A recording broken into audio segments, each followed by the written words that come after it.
Assalamualaikum warahmatullahi wabarakatuh. Halo viewers, apa kabar? Ya, kembali dengan saya, eh, Dendi. Ya, dalam channel saya, pada kesempatan kali ini saya ingin mengucapkan, sebentar, saya setting dulu, bentar. Hmm, Ya, pada kesempatan kali ini saya ingin mengucapkan terima kasih kepada para viewers yang masih setia menantikan channel-channel saya dan juga para subscriber saya yang juga selalu setia menantikan video-video terbaru dari saya. Dan saya ucapkan selamat datang bagi para viewers yang baru saja join atau bergabung dalam video saya ini. Saya doakan semoga semua para viewers yang menyaksikan video ini selalu dalam keadaan sehat dan tentunya selalu diberikan rezeki dan kesehatan yang melimpah oleh Allah Subhanahu wa taala. Dan tentunya saya juga ingin kita berdoa ya, para viewers, semoga pandeminya segera berakhir walaupun sudah ada vaksinnya. Oke, baiklah. Pada kesempatan kali ini kita akan membahas video tentang konflik Yugoslavia. Sesungguhnya saya masih agak bingung, saya harus ngambil judulnya apa yang menarik untuk video saya kali ini. Tapi garis besarnya sih kita membahas tentang Yugoslavia. Oke, jangan lupa untuk klik like dan subscribe channel saya serta share video ini jika dirasa bermanfaat ke seluruh dunia. Bagaimana dengan dunia gaib? Wah, boleh, tentu saja. Kenapa tidak? Oke, kita mulai saja video kita sekarang. Oke. Bentar ya. Tangannya kering soalnya. Basahin dikit. Oke, ini ada, ini saya turun dikit. Ya, before Yugoslavia, ya, bahasa Inggris banget ya. Tapi yang jelas, gambar ini merupakan kondisi Eropa sebelum Perang Dunia Pertama terjadi pada tahun 1914. Nah, sebelum Perang Dunia Pertama ini kita lihat banyak sekali negara-negara yang mungkin kedengarannya asing bagi telinga kita, khususnya bagi para viewers yang membaca sejarah. Namun sejarah itu penting. Saya ulangi, sejarah itu penting. Nah, kita lihat di sini ada Rusia, Jerman, Austro-Hungaria, kemudian Romania, Serbia, Bulgaria, Yunani, Albania. Kemudian ada Ottoman Empire, ya, Kesultanan Ottoman. Yang unik adalah Ottoman ini atau sekarang dikenal sebagai Turki merupakan sebuah kerajaan yang tanda kutip ialah memiliki dua wilayah, yaitu di Eropa dan Asia yang hanya dipisahkan oleh Selat Bosporus, ya, yang memisahkan antara Laut Hitam dengan Laut Mediterania. Kalau tidak salah ya, silahkan ya koreksi jika memang saya salah. Jangan lupa tulis di kolom komentar. Oke, ini gambaran perkembangan Eropa sebelum Perang Dunia Pertama. Nah, Yugoslavia saat ini. Nah, Yugoslavia itu bisa kalian lihat benderanya ada di atas. Dan ini adalah kondisi Yugoslavia dengan keterangannya mungkin agak terlalu kecil, nanti ada kok yang agak lebih besarnya. Atau ya, saya besarkan saja ya, biar kelihatan. Oke, ini adalah petanya. Iya, ini adalah formasi Yugoslavia. Jadi pada periode 1918, itu 1918, ya, dari formasi Yugoslavia known is Kingdom of Croats, Slovenes and Serbs until 1929. Jadi ini adalah posisi Yugoslavia, petanya yang dapat dikatakan sebagai ilustrasi dari tahun 1918 hingga tahun 2000. Ya, jadi kalau saya mengingat Yugoslavia terakhir itu ketika main di Piala Eropa. Piala Eropa tahun 2000 di mana ketika itu yang menang adalah Prancis. Setelah sebelumnya Prancis memenangkan Piala Dunia tahun 98. Waktu finalnya sama siapa ya? Oh ya, finalnya kalau tidak salah itu lawan Italia. Skornya kalau saya ingat itu 2-0. 2-1. Ya, 2-1. Yang saya kenal waktu itu siapa ya? Oh ya, mungkin diantara yang suka bola tahu David Trezeguet ya. Dia adalah pahlawan Prancis ketika di Euro 2000 tahun 2000 di Belanda, Belgia. Jadi dua negara. Oke, ini adalah Yugoslavia dengan pecahan-pecahannya seperti Serbia, Slovenia, Montenegro, Makedonia, Bosnia, Kroasia, Kosovo. Namun Kosovo ini yang terakhir, tetapi tidak terlalu terlalu banyak dilihat karena kondisinya ketika itu ketika Kosovo merdeka tahun 2000 berapa ya? Selepas 2005 kalau tidak salah, saya lupa persisnya, itu mereka masih belum diakui. Belum diakui oleh ya itu pecahan-pecahan Yugoslavia yang lain. Kenapa? Ya karena ada suatu hal. Oke, lanjut. Nah, oke, Yugoslavia sebelum Perang Dunia Pertama pada tahun sekitar 1499, Kekaisaran Ottoman menguasai wilayah Balkan. Makanya pada masa puncak kejayaannya kekuasaan Turki, Utsmani ketika itu dinasti Ottoman dikenalnya, itu melebarkan kekuasaannya sampai ke wilayah Austria. Walaupun serangan Ottoman ke Wina itu gagal, kemudian menyebar lagi ke arah selatan, ke arah sekarang negara yang disebut sebagai Jordania, Lebanon, kemudian Arab Saudi, Irak, kemudian muncul ke Mesir hingga ke wilayah Afrika bagian utara.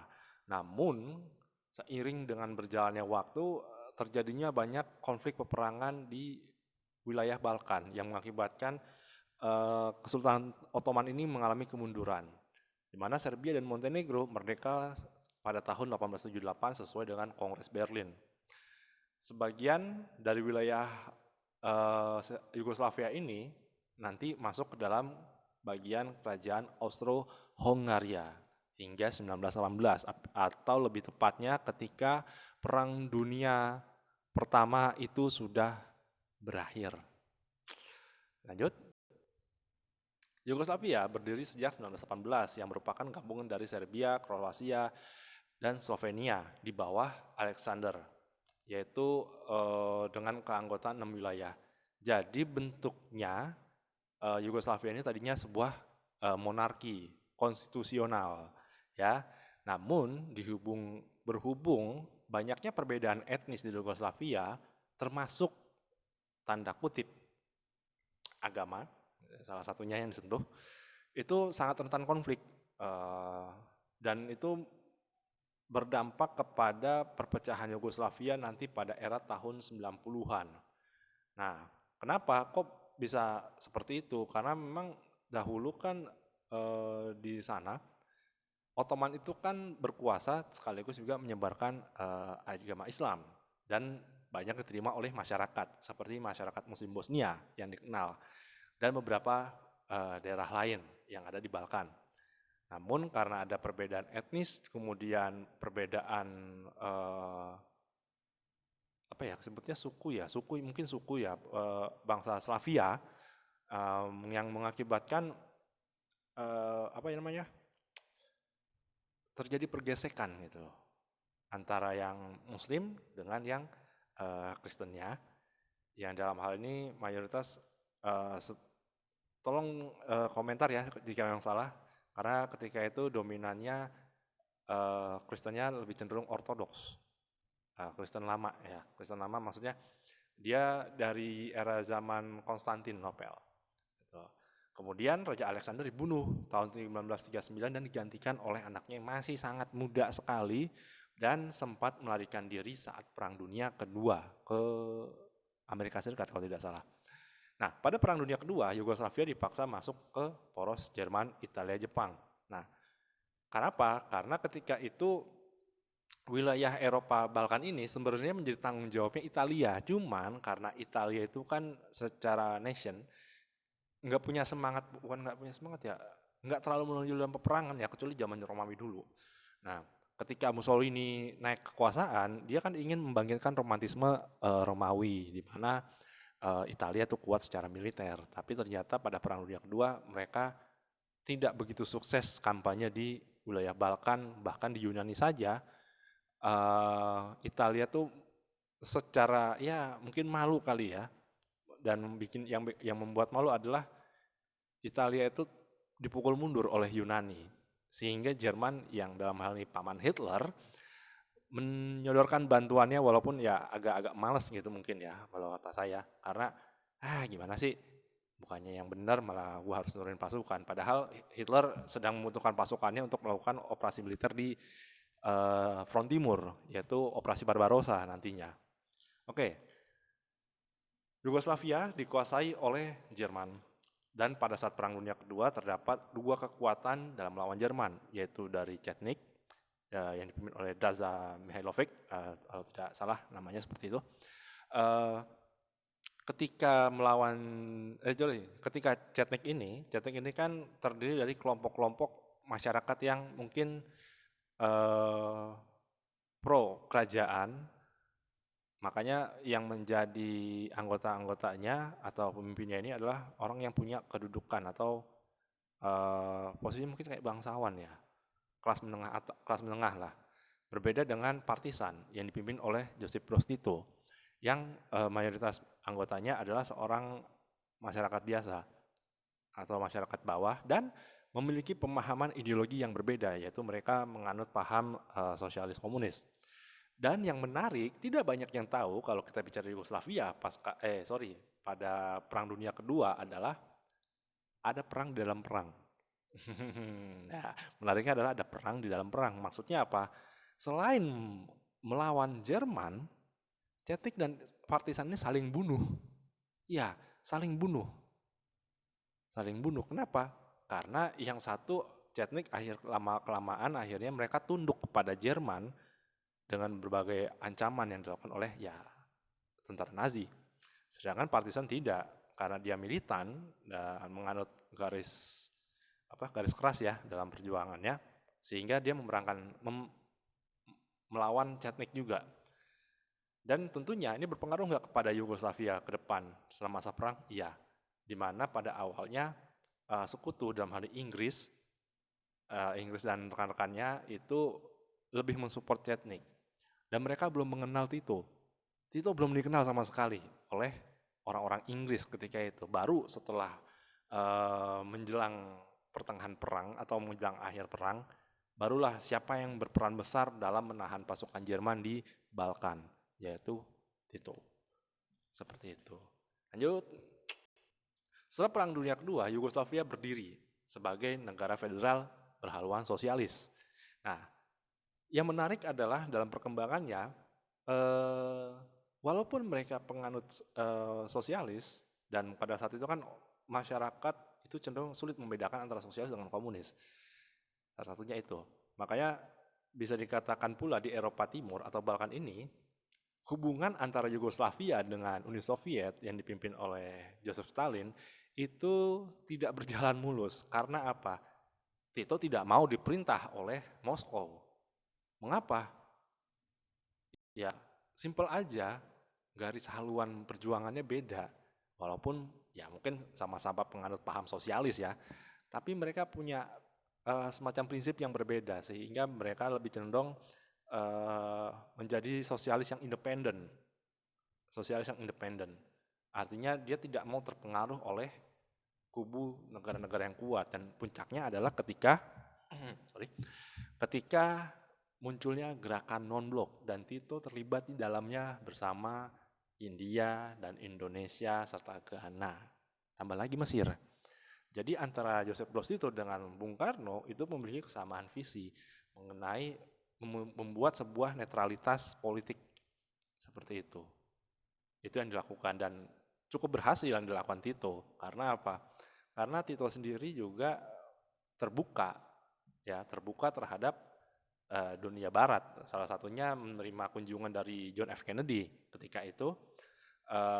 Saya lupa Tito yang ke Amerika atau Kennedy yang ke Yugoslavianya, tapi yang jelas mereka berdua pernah ketemu dan membahas banyak hal, yang dimana Yugoslavia tetap dengan pendirian dia harus tetap netral, tidak mau disetir oleh dua negara besar. Nah, lanjut.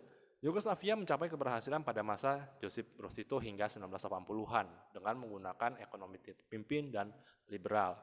Di bawah Tito sendiri, konflik etnis dan antar agama memang mampu diredam karena sifat pemerintahannya yang sentralistik, yang terpusat, dan tentu saja karisma dari sang pemimpin. Ya, itu karena Tito adalah tokoh yang karismatik dan dikenal seantero Yugoslavia, maka Tito bisa mengembangkan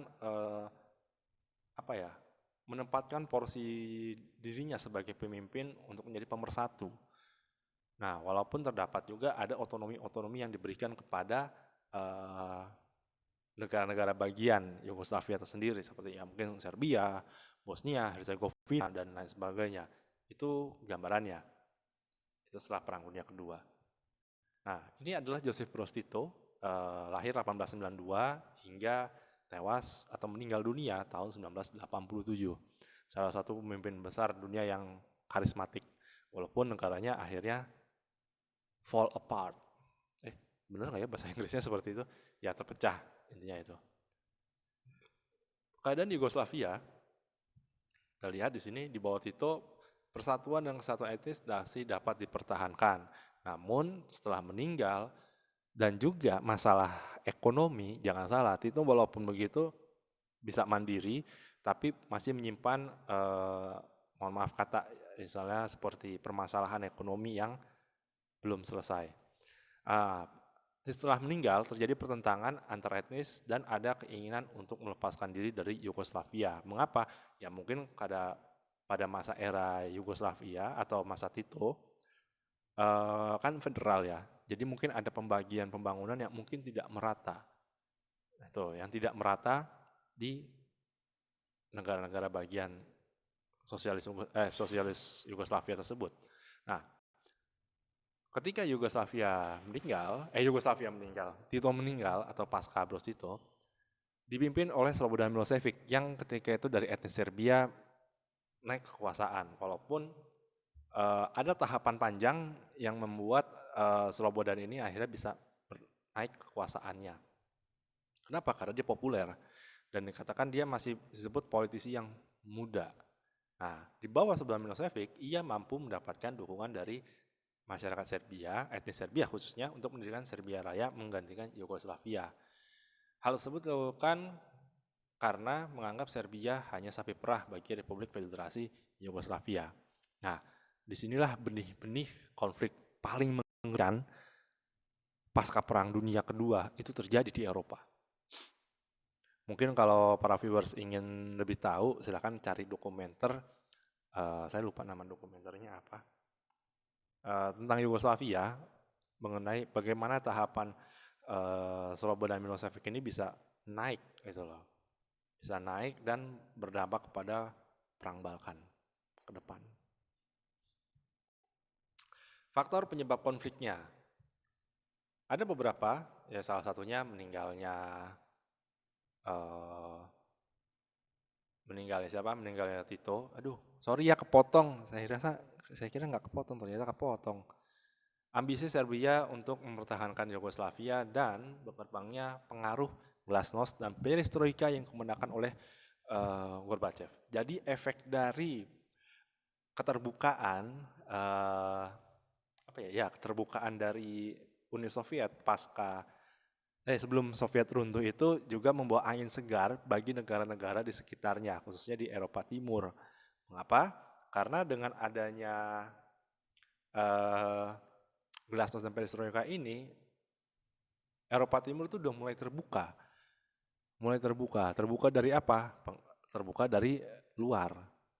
Salah satunya itu. Ya bisa dibayangkan, Uni Soviet saya mohon maaf kalau misalnya saya salah, saya lupa persis tahunnya. Tahun periode 80 akhir, Uni Soviet membuka namanya Gerai McDonald. Mengizinkan dibukanya Gerai McDonald. Bisa dibayangkan.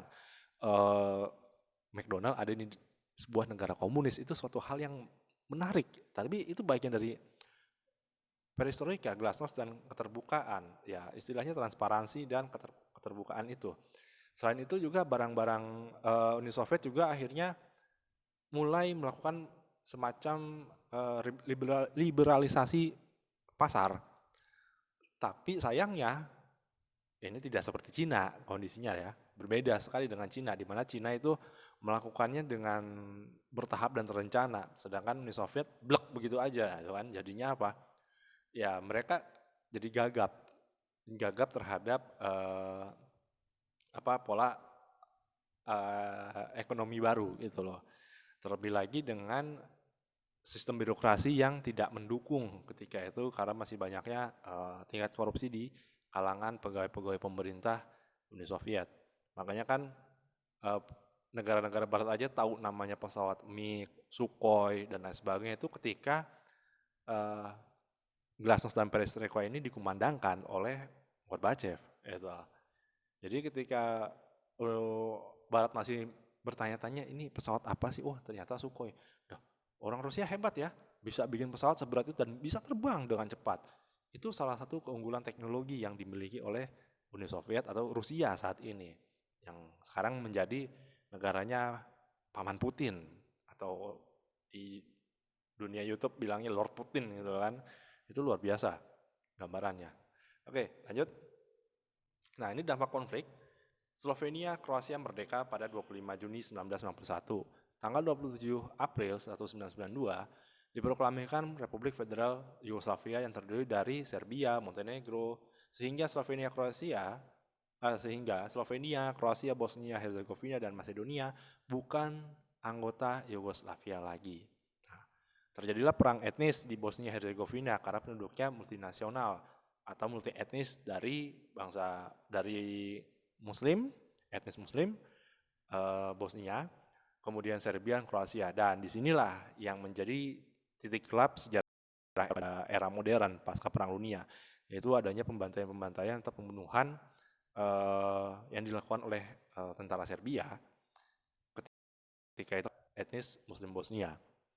Itu. Namun, alhamdulillah, perang itu ternyata memberikan hikmah, yaitu adalah jalan ke depan bahwa konflik ini tidak boleh terjadi. Itu. Makanya di konflik Yugoslavia inilah mulai diberlakukan lagi mahkamah internasional yang mengadili penjahat-penjahat perang. Makanya dicarilah itu namanya Slobodan Milosevic, Jenderal Ratko Mladic, kemudian siapa lagi? Radovan Karadzic dan sebagainya itu disidang. Oke. Lanjut. Ini saya mungkin agak panjang ya karena memang saya pengen satu video ini satu pembahasan gitu biar nggak terlalu dipecah. Usaha penyelesaian konflik membantu mengirimkan pasukan perdamaian dan menyuruhkan kepada Serbia untuk menarik tentaranya dari Bosnia.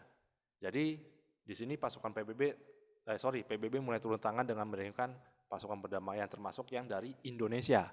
Itu, di mana ada cerita menarik ketika Presiden Soeharto ketika itu melakukan kunjungan ke sana perang karena dianggap berbahaya. Namun Presiden Soeharto yakin apa-apa udah kita jalan aja ke sana. Kita aman kok. Ternyata alhamdulillah aman.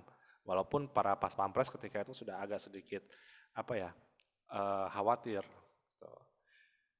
Diadakan perundingan perdamaian konflik Yugoslavia, di mana perundingan itu dilakukan di Dayton. Makanya ada istilah perjanjian Dayton, Amerika Serikat, dan diikuti oleh pihak-pihak yang bertikai di bawah pengawasan NATO.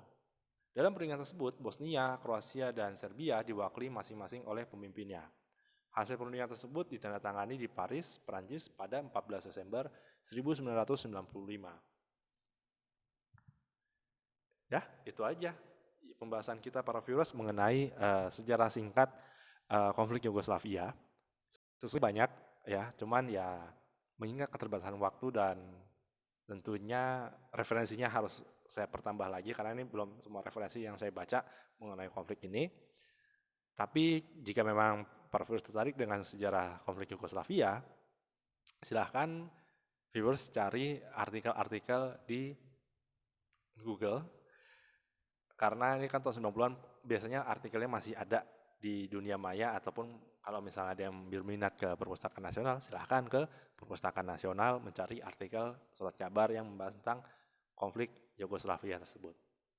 Oke, para viewers, saya doakan para viewers selalu sehat dan dilindungi oleh Allah yang Maha Kuasa. Dan tentunya jangan lupa untuk like, ya, subscribe dan share channel saya jika dirasa video ini bermanfaat dan bantu saya untuk bisa mengembangkan channel ini lebih baik dari sebelumnya. Mohon maaf apabila banyak kesalahan dari video saya ini yang sangat sederhana. Terima kasih. Wassalamualaikum warahmatullahi wabarakatuh dan adios. Bye-bye.